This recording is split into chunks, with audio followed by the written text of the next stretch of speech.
early on in working here in the garden, we had a group of middle schoolers come here, and I would ask questions.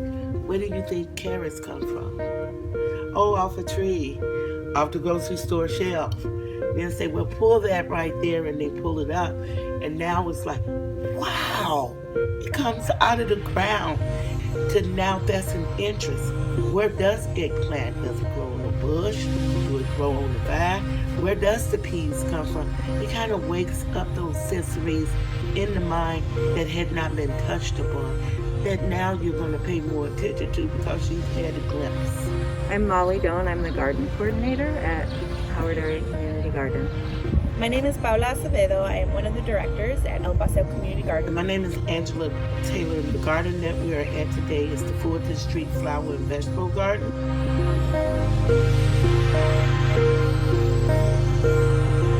You know, serving my community, seeing the seniors and the children, and kind of creating that long-lasting impact and getting to know my community. And so for me, it's all about the people and, you know, creating that close-knit community and being able to walk around and know my neighbors and wave at them. And to me, that's everything. Having community gardens during the season that they present themselves in brought a sense of hope that it's still some normal here, homegrown normal.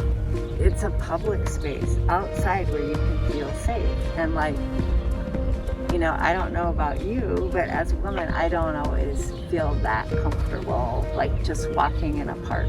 I think it's beneficial for the children that live here in the community to see people that look like them doing this work, as well as working in partnership with people from other cultures working in the garden with us as well.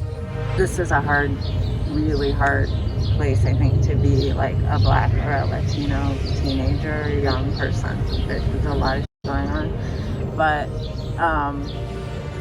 you know, this is also like where your mom and your grandparents are, and it's, and so there's respect for this place. You know, everyone is pretty like-minded here, you know, because we're so ingrained in community. I always give people the disclaimer that for us, our mission is community first and food second, really. Well, stewardship second, technically, because we maintain over a half an acre just by volunteers. And so in order to keep going, obviously everything has to look nice, and, you know, we have to have that community to continue to grow our initiatives. Chicago's neighborhood segregation help or hurt community gardens? It helps because it takes down the racial divide. Once you get to gardening and you have that passion and you learn it and you know it, you turn green. Okay?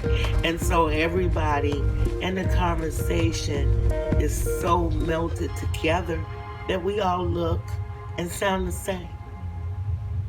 Yeah, it's a safe space, and it breaks down. I think it also sort of like breaks down some of the barriers that people are fear. You know, like there's that urban fear thing, like I don't know you, and I'm afraid to walk here, and you lose that.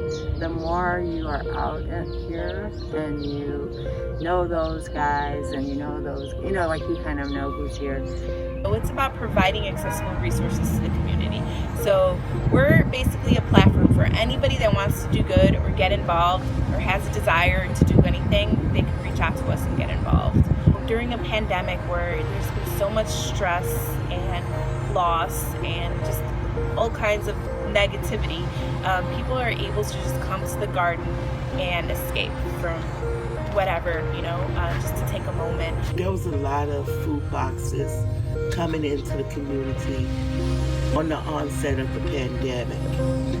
This work still needed to be done because this project affords 12 youth to be able to work in the summer for 8 weeks and be paid. So we knew we still had to afford our young people an opportunity to earn. Their families were devastated. Their mama and daddy couldn't go to work because of the pandemic.